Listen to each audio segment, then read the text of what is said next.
Insyaallah materi kita pada malam hari ini ya ada kaitannya dengan bulan Muharram ya. Karena kita akan melanjutkan ya kisah tentang Nabi Musa dan Nabi Harun pada saat berhadapan ya dengan Fir'aun ya. Dan ini adalah kisah yang populer ya. Jadi kisah tenggelamnya Fir'aun di Laut Merah dan malaikat Jibril menyumpal mulut Fir'aun dengan tanah. Apa menyumpal itu, Pak? Menjejali ya. Ini adalah gambar daripada keretanya Fir'aun yang ditemukan pada dekade sesudahnya ya. Jadi kita melanjutkan kisah Nabi Musa dan Nabi Harun pada bagian yang ketujuh ya.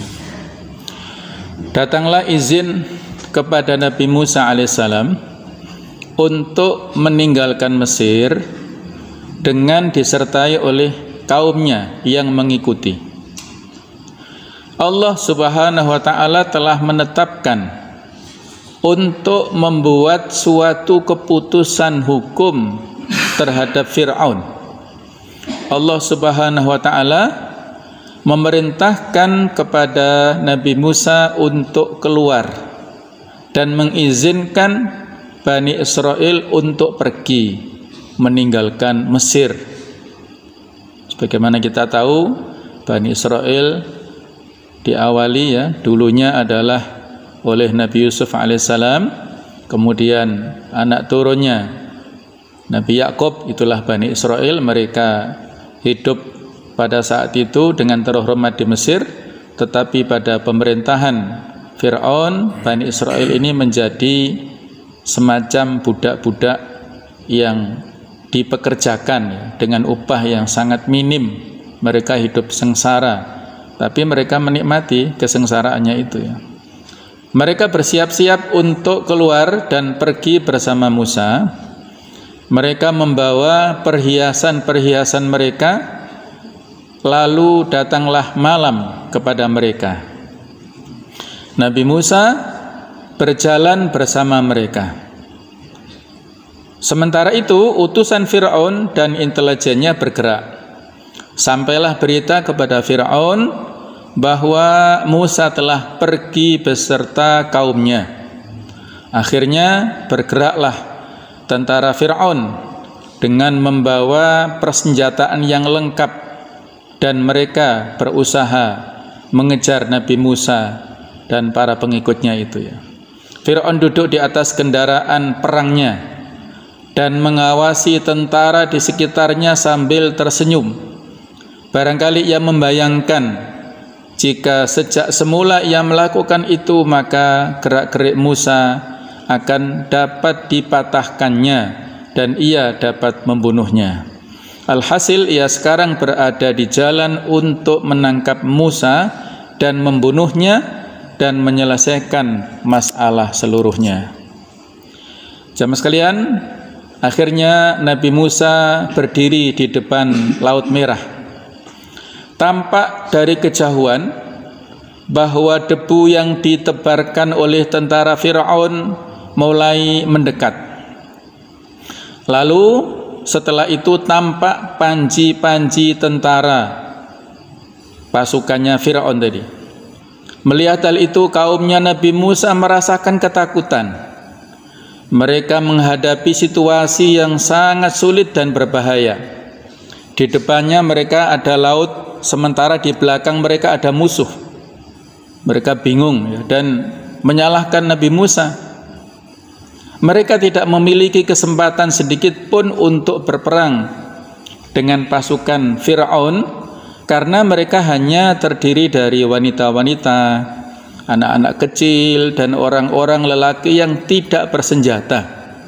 Sementara Fir'aun akan menyembelih mereka semuanya, lengkap dengan pasukannya, dengan membawa senjata-senjata yang lengkap semuanya. Jadi sudah terbayang ada penyembelihan massal pada saat itu ya nantinya. Tiba-tiba terdengarlah teriakan dari kaumnya Nabi Musa, inna lamudrakun, yang artinya Fir'aun akan menyusul kita dan menangkap kita, di surat Asy-Syu'ara ayat 61 ya. Jadi mereka sudah sangat cemas, sangat khawatir, sangat takut. Sesungguhnya kita semua akan disusul, akan ditangkap oleh Fir'aun. Tapi Nabi Musa berusaha untuk menenangkan mereka sambil berkata di ayat yang sesudahnya, qala kalla.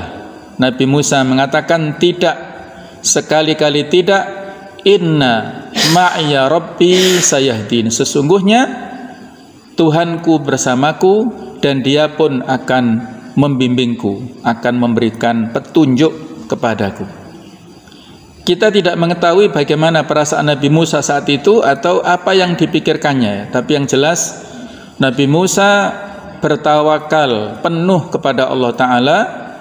Pasti ya Allah akan memberikan pertolongan. Itu keyakinan yang harus dimiliki oleh seorang Nabi dan Rasul ya. Dia adalah pemimpin kaumnya ya. Di surat yang lain, surat Yunus, ini adalah potongan doa dari Nabi Musa pada saat menghadapi situasi yang genting, yang dijadikan sebagai doa saat ini untuk mohon dijauhkan dari fitnah. Alallahi tawakkalna Rabbana la taj'alna fitnatan lil qaumidz zalimin wa najjina birahmatika minal qaumil kafirin. Yang pertama adalah potongan dari ayat 85, kemudian berikutnya ayat 86-nya lengkap ya. Alallahi tawakkalna, kepada Allah jualah kami berserah diri, kami bertawakal. Rabbana, wahai Tuhan kami, la taj'alna, janganlah engkau jadikan kami fitnah, landasan fitnah, kesengsaraan lil qaumidz zalimin, bagi kaum yang zalim, yang ganas. Wa najjina, dan selamatkanlah kami birahmatika, dengan rahmatmu, dengan kasih sayangmu, minal qaumil kafirin, dari kaum kafir, kaum yang senantiasa melakukan kezaliman ya, melakukan permusuhan ya. Jadi ini doa yang bisa kita ucapkan pada situasi-situasi yang genting, yang gawat ya. Kita beristighotsah, kita memohon pertolongan Allah Subhanahu wa taala, hanya kepada Allah kita bertawakal, dan supaya kita tidak menjadi landasan fitnah, kesengsaraan, dizalimi oleh orang-orang yang kafir itu. Kemudian pada ayat 63 surat Asy-Syu'ara, Allah Subhanahu wa taala berfirman, fa'auhayna ila Musa, maka kami wahyukan kepada Nabi Musa, anidrib bi'asakal bahr, supaya pukullah dengan tongkatmu kepada lautan. Famfalaqa, maka terbelahlah lautan itu. Fakana kullu firqin, maka setiap belahan kataudil azim, seperti gunung yang besar ya, seperti bukit yang besar. Inilah wahyu yang disampaikan Allah Ta'ala kepada Nabi Musa supaya memukulkan tongkatnya. Pada saat itu Nabi Musa kebingungan ya. Inilah yang dimaksud dengan mukjizat ya, hal-hal istimewa, kejadian luar biasa yang dialami oleh Nabi Musa alaihissalam. Pada saat itu belum bisa merencanakan apa yang akan dilakukan ya. Inilah perbedaan antara mukjizat kalau itu dimiliki oleh para nabi dan rasul, atau sihir atau karomah yang dimiliki oleh ya semacam wali lah, para ulama ya. Kalau sihir itu datang dari setan ya. Kalau sihir itu bisa dilakukan secara berulang-ulang. Orang yang ahli sihir itu tidak merasa khawatir karena dia sudah yakin tongkatnya ini akan berubah jadi apapun ya. Kalau di film-film itu seperti ibu peri itu Pak ya. Jadi punya tongkat kecil, nah, dengan sekali sentil menjadi apapun. Nah, Nabi Musa bukan tukang sihir, walaupun sebagian kaumnya itu masih kurang yakin ya dengan mukjizat ini dan masih menuduh-nuduh juga, masih punya prasangka-prasangka buruk kepada Nabi Musa ya. Dia adalah seperti tukang sihir begitu ya. Jadi Nabi Musa khawatir ya, cemas apa yang dilakukan. Nah, dengan wahyu Allah Ta'ala itulah maka beliau menggunakan tongkatnya. Demikianlah bahwa kehendak Allah Ta'ala pasti terlaksana meskipun harus bertentangan dengan logika manusia. Allah ingin menunjukkan mukjizatnya. Kemudian Allah Ta'ala mewahyukan kepada Musa untuk memukulkan tongkatnya kepada lautan. Pemukulan tongkat terhadap lautan hanya sekedar sebab yang kemudian diikuti dengan terbelahnya lautan. Belum sampai Nabi Musa mengangkat tongkatnya sehingga malaikat Jibril turun ke bumi atas perintah Allah. Lalu Nabi Musa memukulkan tongkatnya ke lautan. Tiba-tiba laut itu terbelah menjadi dua bagian. Satu bagian menjadi kering kerontang, di mana di sebelah kanannya terdapat ombak dan di sebelah kirinya juga terdapat ombak. Nabi Musa bersama kaumnya berjalan sehingga mereka dapat melewati lautan. Ini adalah mukjizat yang sangat besar. Ombak bergelombang, meninggi dan menurun sehingga tampak ada tangan tersembunyi yang mencegahnya agar jangan sampai menenggelamkan Nabi Musa atau bahkan membasahinya sekalipun. Nabi Musa bersama dengan juga Nabi Harun dan juga para pengikutnya ya. Demikianlah Nabi Musa dan kaumnya berhasil melewati lautan. Sementara itu Fir'aun sampai ke lautan juga. Ia menyaksikan mukjizat ini dengan mata kepalanya. Demikian pula tentara pasukannya menyaksikan. Ia melihat lautan terdapat jalan kering yang terbelah menjadi dua. Fir'aun saat itu merasakan ketakutan, tetapi lagi-lagi keras kepalanya dan pembangkangannya tetap menyalakan api peperangan sehingga ia menyuruh pasukannya untuk maju.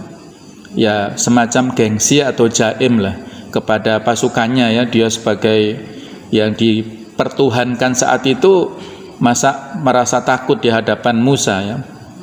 Ketika Musa selesai menyeberangi lautan, ia menoleh ke lautan dan ia ingin memukulkan dengan tongkatnya sehingga kembali sebagaimana mestinya. Tetapi Allah Subhanahu wa Ta'ala mewahyukan kepadanya agar ia membiarkan lautan seperti semula. Seandainya ia memukulkan tongkatnya kepada lautan dan laut itu kembali seperti semula, niscaya Nabi Musa akan selamat dan Fir'aun pun akan selamat. Sedangkan Allah Ta'ala telah berkehendak untuk menenggelamkan Fir'aun. Oleh karena itu Musa diperintahkan untuk membiarkan lautan seperti semula. Allah Ta'ala mewahyukan kepadanya, dan biarlah laut itu tetap terbelah. Sesungguhnya mereka adalah tentara yang akan ditenggelamkan oleh Allah Ta'ala ya. Nanti Allah memerintahkan kepada malaikat Jibril ya. Jadi di sini tampak bahwasanya Nabi Musa tidak bergerak dengan kemauannya sendiri. Nabi Musa dibimbing tadi ya oleh wahyu.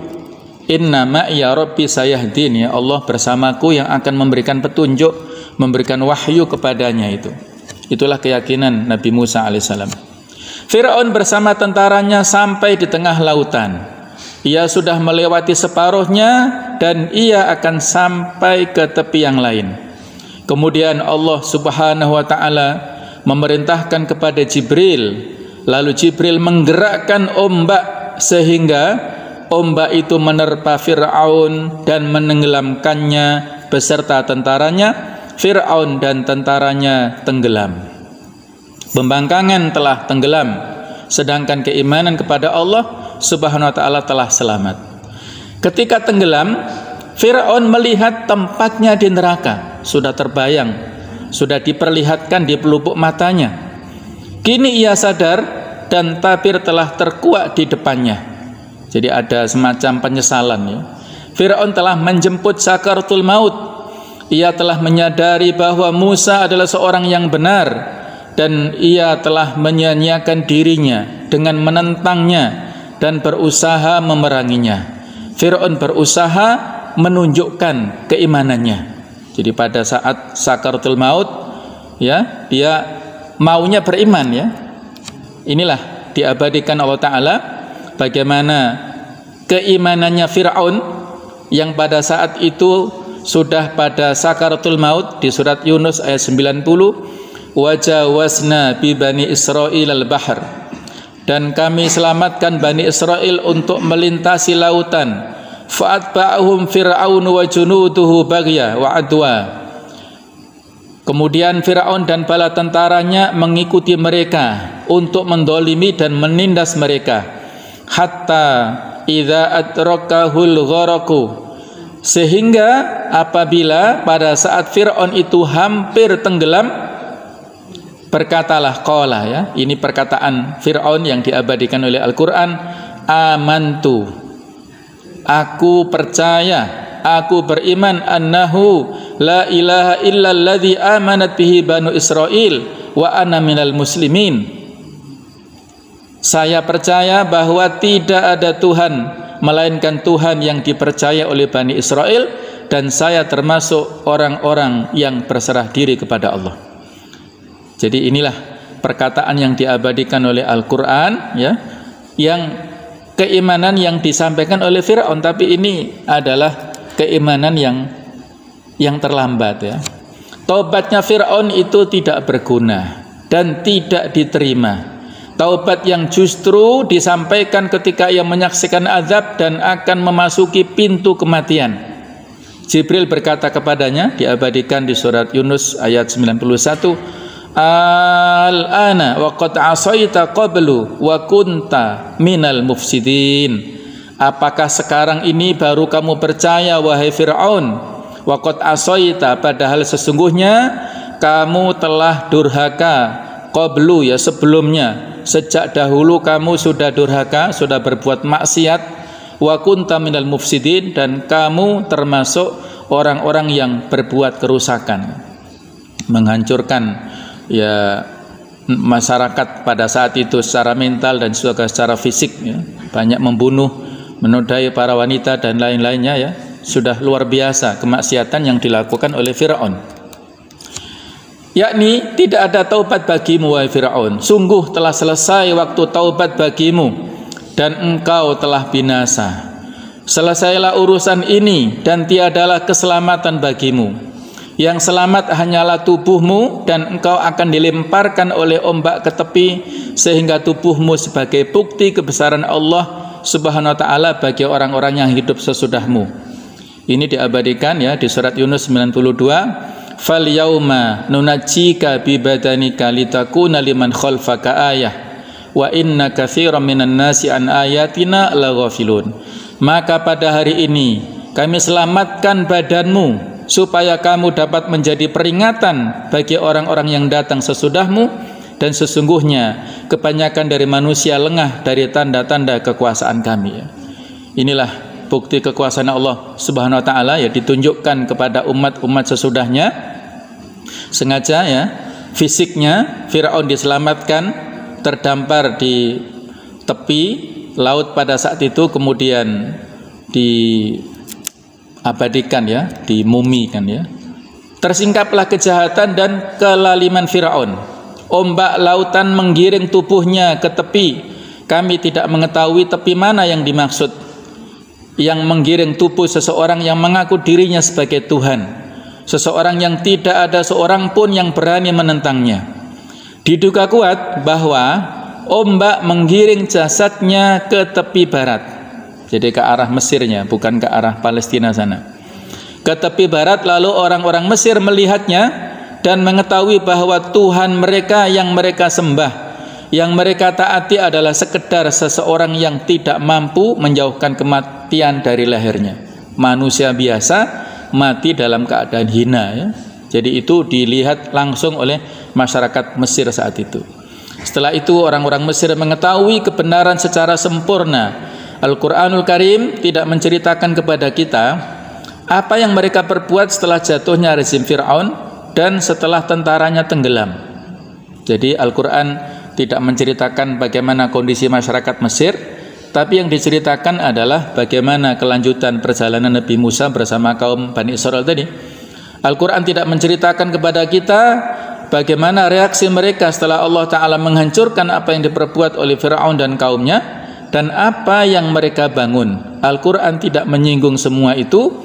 Al-Quran justru memfokuskan keadaan Musa dan Harun dan bagaimana peristiwa yang dialami oleh Bani Israel bersama kedua nabi itu, ya, karena kita tahu Al-Quran ini ya bukan seperti novel ya atau cerita bersambung ya yang runtut, tidak. Al-Quran adalah wahyu, isinya adalah berisi pedoman untuk kita baca ya, kita taati aturannya.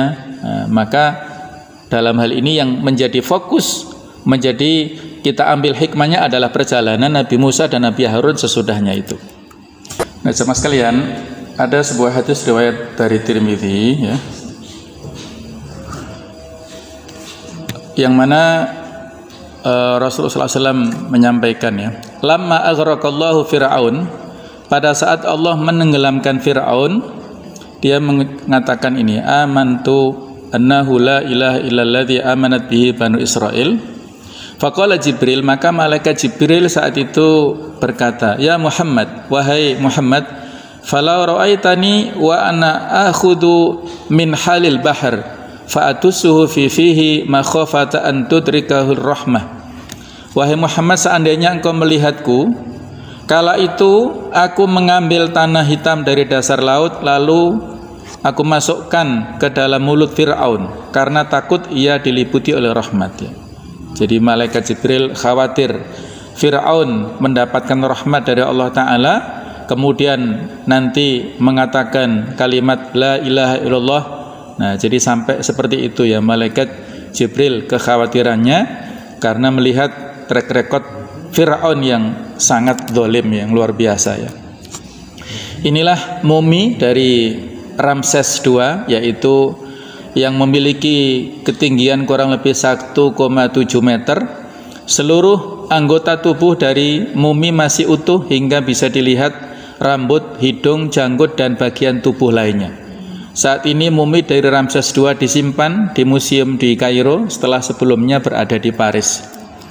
Inilah gambar Firaun yang pada saat dulu ya, dia adalah raja yang terkuat dalam sejarah Mesir kuno yang disebut Ramses II. Ada yang mengatakan Firaun ini putranya ya, tapi yang terkenal adalah dia adalah Ramses II atau Firaun yang ketiga dari dinasti ke-19 yang memerintah selama 66 tahun, mulai dari 1279 sampai 1213 sebelum Masehi.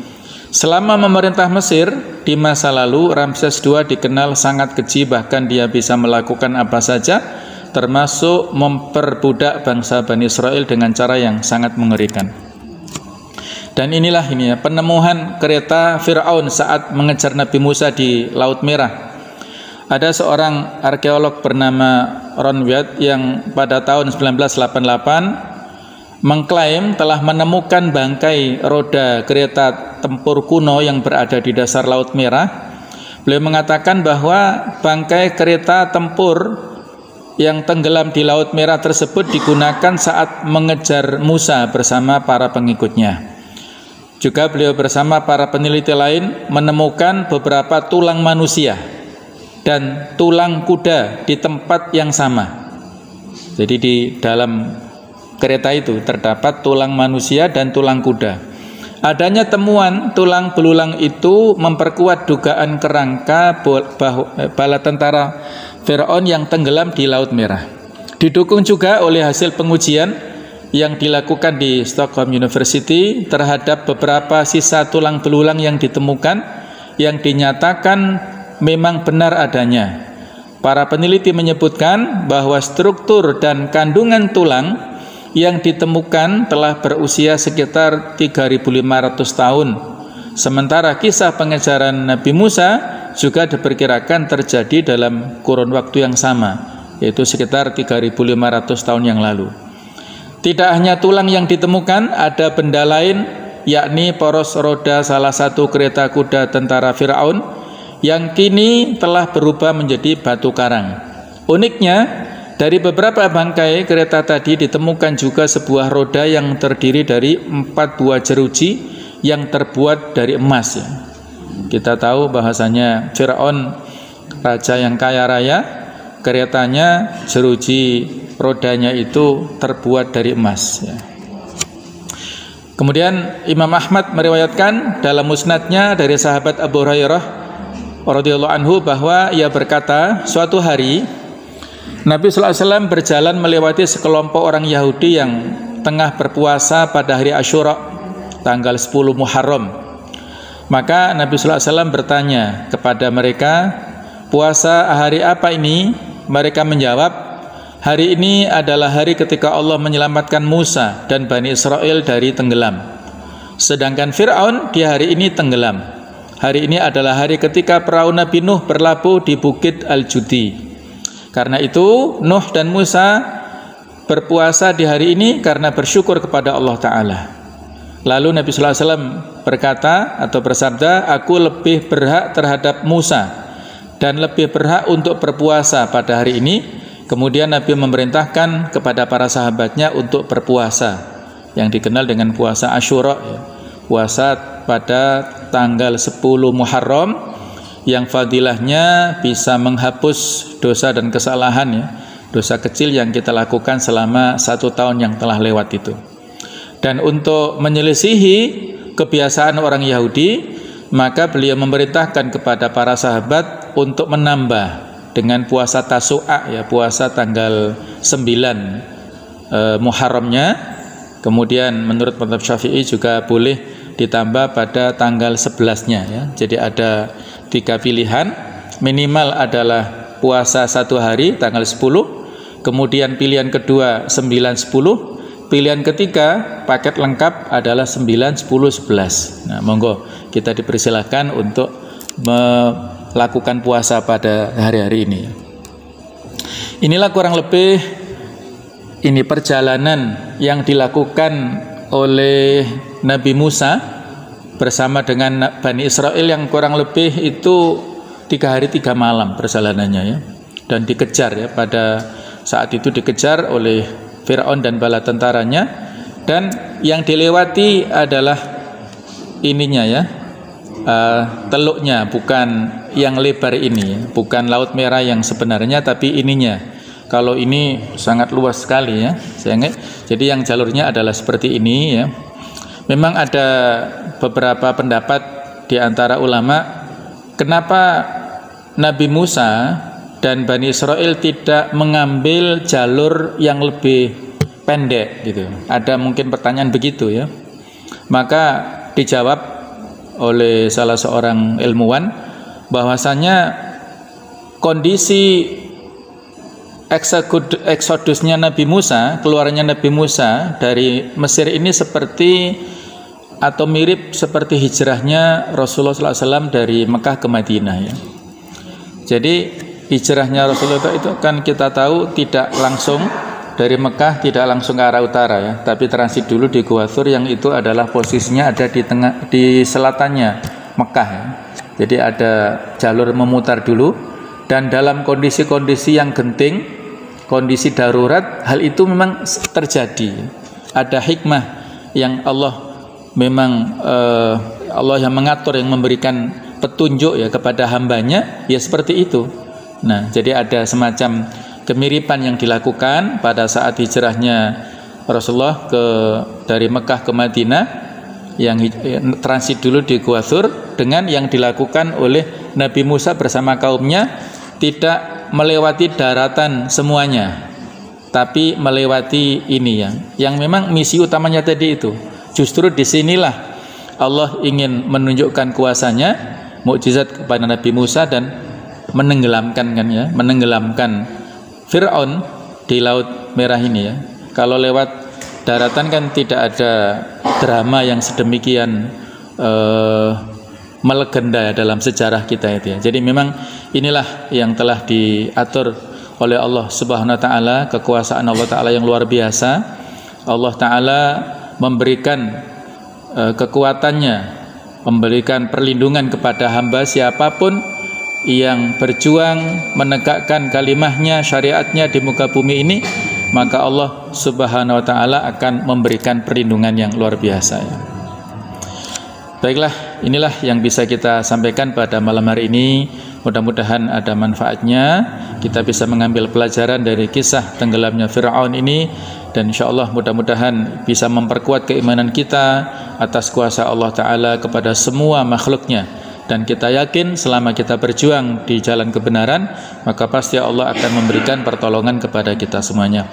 Mohon maaf atas segala kekhilafan. Subhanakallahumma bihamdik, asyhadu an la ilaha illa anta, astaghfiruka wa atubu ilaik. Wassalamualaikum warahmatullahi wabarakatuh.